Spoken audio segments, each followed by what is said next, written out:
The New York Vendée Les Sables Dalin is approaching its climax. Charlie Dalin's expected to arrive late tonight and make his way up the legendary channel into Les Sables early on Sunday morning. Meanwhile, ashore, it's a special day for the official opening of the race village. It's World Oceans Day in Les Sables Dalin.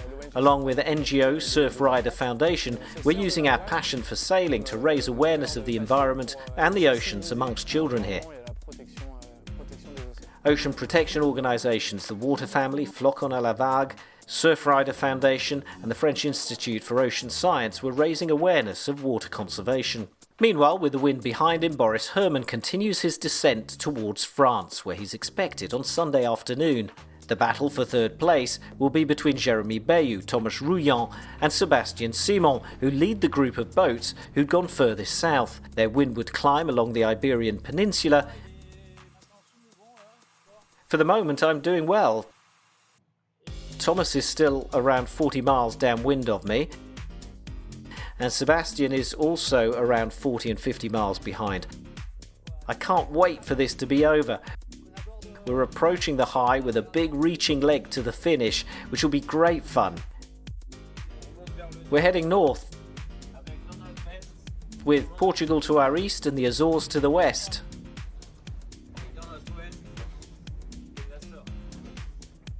Finally, the group of boats in the middle of the course continued their slow climb upwind through the Azores anticyclone.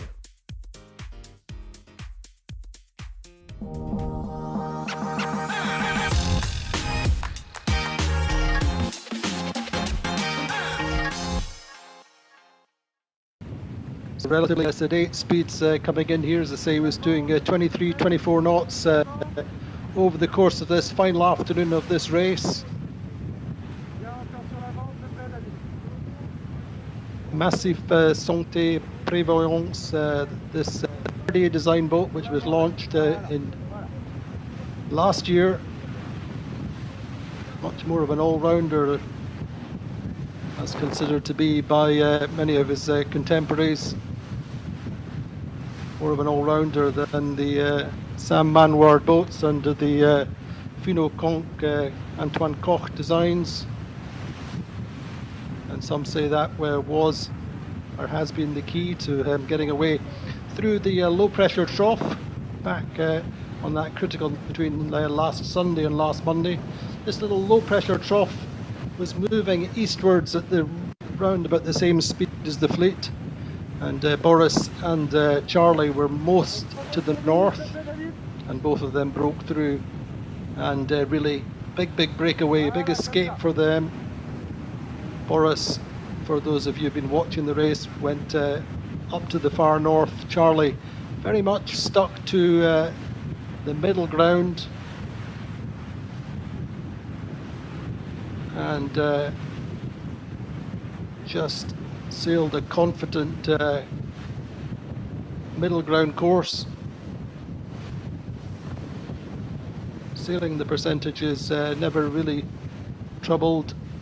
At one point it looked like Boris would be a threat, but of course Boris unfortunately got stuck in the north of the high pressure area. It was about 36 hours, slowed right down all the time, Charlie moving towards the finish line. So Boris is expected second tomorrow afternoon, ET around about 1400 hours or thereabouts local time here in Les Sables.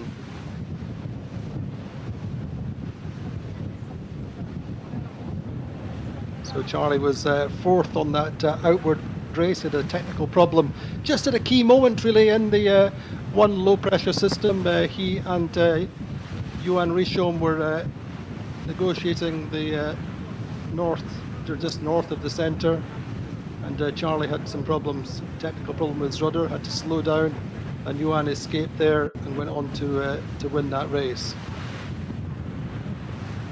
So meantime, the battle for the podium is continuing down to the south, where the race winner for 2016, Jérémy Bayou, is leading that little group. Linda. So getting close to the finish line, this famous Noosh Sud finish line, which is the line for the Vendee Globe. And then, unfortunately, the tidal situation here is that he'll only come in after 4 o'clock in the morning. So the plan is that Charlie will come into the channel tomorrow at 9 o'clock Sunday morning. And I'm sure he'll be afforded a big warm welcome into the historic, the famous channel of Les Sables d'Olonne. Arrivée de Macif. So here we see the finish of Charlie Dalin then approaching the finish line. The lights of Les Sables d'Olonne twinkling in the background. 11h44 minutes 30 secondes. Je répète, arrivée de So Macif. it goes across the line at 11h44 11:44 local time here. 11:44 and 30 seconds. Charlie Dalin wins the New York Vendee. His first ever solo transatlantic win. First to finish the Vendee Globe in 2021. First in the Vendee Arctic in 2022, but this is a real triumph for the sailor who grew up in Le Havre, surrounded every second year by the big boats and the skippers of the Transat Jacques Vabre. So a big win for Charlie, particularly, as I say, after, I'm sure, some very tough times for him last autumn and last winter.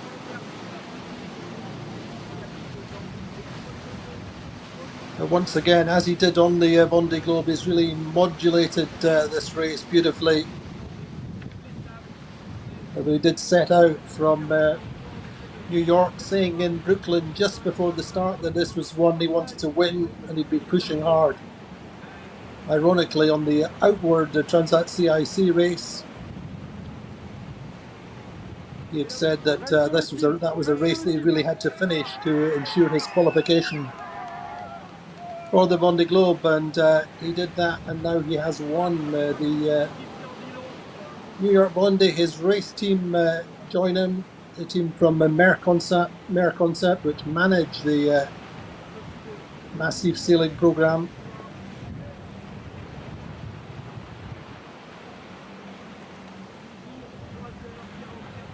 Big hugs. An important triumph for Charlie and for the team, which is owned and run by Francois Gabard, the Vendee Globe winner.